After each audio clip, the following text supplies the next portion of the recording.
Assalamualaikum warahmatullahi wabarakatuh. Kali ini kita akan berbagi tentang iblis dengan 5 anaknya dan tugas mereka menyesatkan manusia. Iblis awalnya adalah seorang jin yang sangat beribadah dan setia kepada Allah Subhanahu wa Ta'ala. Namun, ketika Allah menciptakan manusia, Dia memerintahkan seluruh makhluk, termasuk jin, untuk bersujud kepada Adam. Iblis menolak perintah ini sebagai bentuk pemberontakan terhadap kehendak Allah Subhanahu wa Ta'ala. Karena pemberontakannya, iblis dihukum oleh Allah dan diusir dari surga. Dia mendapat kutukan Allah dan menjadi musuh besar manusia. Dalam Al-Quran, iblis disebut sebagai musuh manusia yang berusaha untuk menyesatkan mereka dari jalan yang benar. Iblis adalah sosok yang berusaha keras untuk menggoda manusia agar melakukan dosa dan melanggar perintah Allah Subhanahu wa Ta'ala. Dia menggoda manusia dengan godaan seperti keserakahan, keangkuhan, dan kesenangan duniawi lainnya. Iblis juga bagian dari ujian atau percobaan yang dihadapi manusia. Allah menguji kesetiaan manusia dengan mengizinkan iblis untuk mencoba menggoda mereka.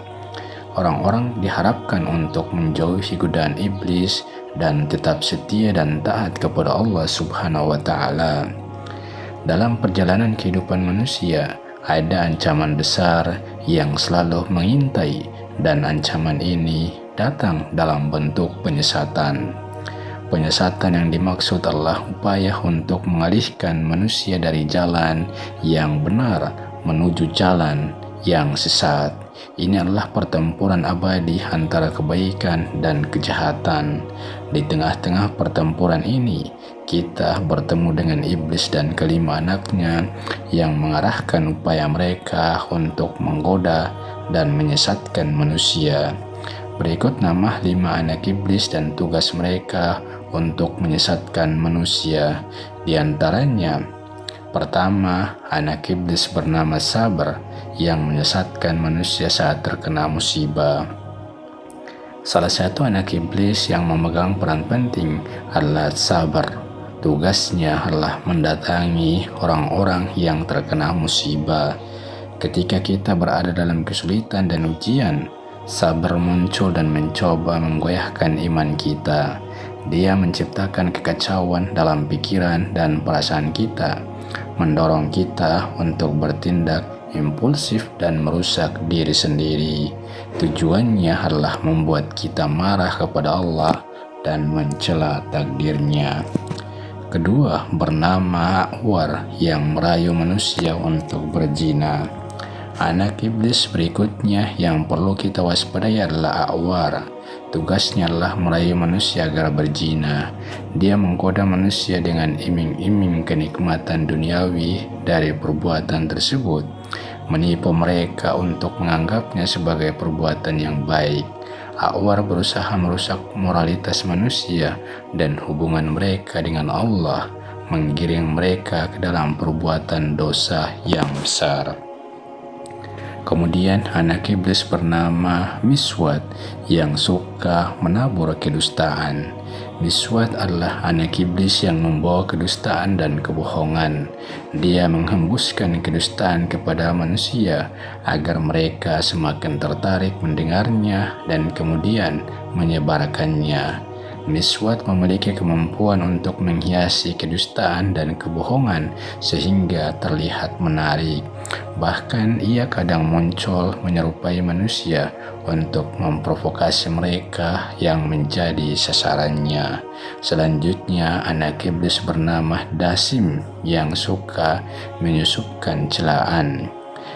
Ada pula Dasim iblis yang bertugasnya adalah menyusupkan celaan seseorang kepada orang lain.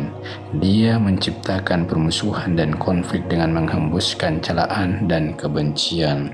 Tidak hanya terbatas pada hubungan dengan orang luar, Dasim iblis juga berusaha merusak hubungan dalam rumah tangga dengan menyebarkan celaan antara suami dan istri. Tujuannya adalah memecah belah hubungan manusia dan menyebabkan pertentangan. Berikutnya lagi, anak iblis bernama Jak Nabur yang bertugas memegang kendali pasar. Jak Nabur adalah anak iblis yang bertugas menguasai pasar. Dia mencoba mempengaruhi manusia agar terlibat dalam praktik-praktik yang tidak etis seperti curang, mengurangi timbangan, menipu, dan riba. Dengan mengibarkan bendera di pasar, Jak Nabur menciptakan dorongan bagi manusia untuk terlibat dalam tindakan yang merugikan diri mereka sendiri dan masyarakat. Namun, di tengah ancaman dan godaan ini, ada harapan bagi manusia yang bisa terhindar dari godaan iblis. Mereka itu termasuk dalam golongan mukhlasin, mereka yang telah mencapai tingkat kesucian dan ketulusan dalam iman dan ibadah mereka kepada Allah Subhanahu wa Ta'ala. Mukhlasin adalah individu yang teguh dalam niat, tulus dalam beribadah tanpa menyekutukan Allah dengan sesuatu apapun. Mereka adalah orang-orang yang tidak tergoda oleh penyesatan iblis karena mereka telah mencapai kedekatan spiritual yang kuat dengan Allah Subhanahu wa Ta'ala. Dari uraian ini kita dapat mengambil beberapa hikmah berharga. Pertama, kita harus selalu waspada terhadap ancaman penyesatan dalam hidup kita. Mengetahui tugas-tugas anak-anak iblis dapat membantu kita mengidentifikasi godaan dan menjaga diri dari penyesatan. Kedua, penting untuk menjaga iman dan ketulusan dalam beribadah kepada Allah Subhanahu wa Ta'ala. Konsep mukhlasin mengajarkan kita pentingnya kesucian hati dalam mencari keridhaan Allah. Ketiga, kita harus senantiasa menghormati kejujuran dan kebenaran dalam interaksi kita dengan orang lain. Jangan terlibat dalam kedustaan atau menyebarkan berita palsu. Keempat, kita perlu mencari perlindungan dan bimbingan dari Allah Subhanahu wa Ta'ala dalam menghadapi godaan dan penyesatan. Doa dan amalan yang benar dapat membantu kita tetap teguh dalam iman.